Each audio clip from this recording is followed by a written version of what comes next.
igizwe n'amasegonda 60, ariko iyo benshi batekereje umunota bumva ari akantu gatoya cyane. Uyu munsi mu kiganiro cyacu tugiye kubagezaho bimwe mu bikorwa bibera ku isi mu gihe kingana n'umunota uyu umwe, abanyamahanga bita 1 minute. Mu gihe cy'umunota abana 750 baba bamaze kuvuka, gusa 244 bavukira mu miryango itishoboye. Mu gihe cy'umunota umwe, umuryango uwo ari wose ku isi winjiza 0.35 by'amadolari y'abanyamerika. Uruganda rwa Samsung rubarizwa muri Leta Zunze Ubumwe za Amerika winjiza 58 by'amadolari y'abanyamerika. Umukinnyi w'umunyaportugal Cristiano Ronaldo yinjiza 18 by'amadolari y'abanyamerika. Mark Zuckerberg nyiri Facebook we yinjiza 23 by'amadolari y'abanyamerika.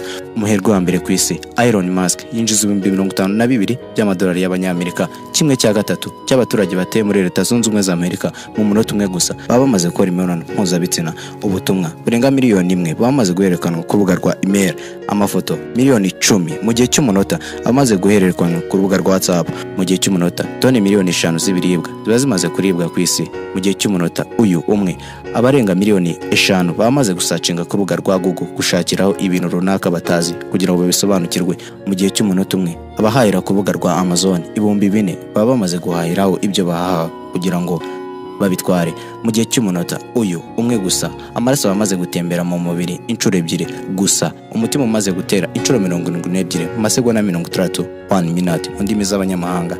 Mu gihe cy'umunota umwe ubwo ikipe ya Manchester United yakinaga n'ikipe ya Leeds maze igatsinda ibitego 3-2, umukinnyi wayo Scott McTominay yatsinzemo ibitego 2, ariko ibyo byose yabitsinze mu munota umwe. Reka dusoreze ku biranga umunota ku iki cyamamare mu mukino wo kwiruka Usain Bolt. We nta nubwo arindira ku munota urangira kuko mu masegonda 9 gusa abamaze kwiruka metero 100, bivuze ko mu munota umwe yabamaze kwiruka metero zirenga 500.